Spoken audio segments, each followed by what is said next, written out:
Every day since September 11th, I think about that morning. Like, did I miss something? Could I have done something? That morning, I was assigned to work United Flight 175 as a gate agent. I remember talking to the pilots and the flight attendants, and then we got off the plane and shut the door and pulled the jet bridge back, and the rest is history. I saw Flight 93 line up to take off. United 93, wind 3307, runway 4 left, clear for takeoff. Not ever thinking that this would be the last time that I see that tail. It's just something really emotional. I remember the call from my daughter, and she didn't know where I was. And all I could think about was that.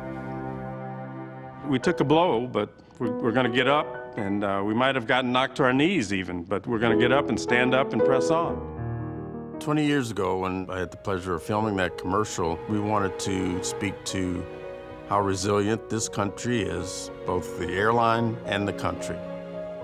When the ground stop was finally lifted, I was told that I'll be working the first commercial flight out of Washington, D.C.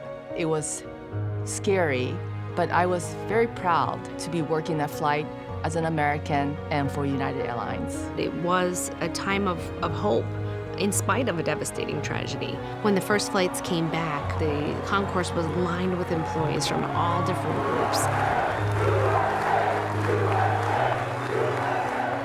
It was realizing we're gonna get through this. We're gonna be stronger. We will be united. The sense of unity was so strong and impactful, I'll never forget it. It taught me to treat everybody the same, regardless of who you are or where you come from. 9/11 has been a foundation for us to know that we can pretty much survive anything. Our coworkers made the ultimate sacrifice that day, and that gave me a sense of purpose to make sure that every time I touch an airplane, I make sure that that airplane is safe. It actually makes me feel good about going to work and making sure that I do my best, just in their memory alone. We mourned together back in 2001, and today, if we take care of each other, keep doing the right thing, remember what we've lost and how far we've come, then we'll do our fallen colleagues proud and keep their memory alive.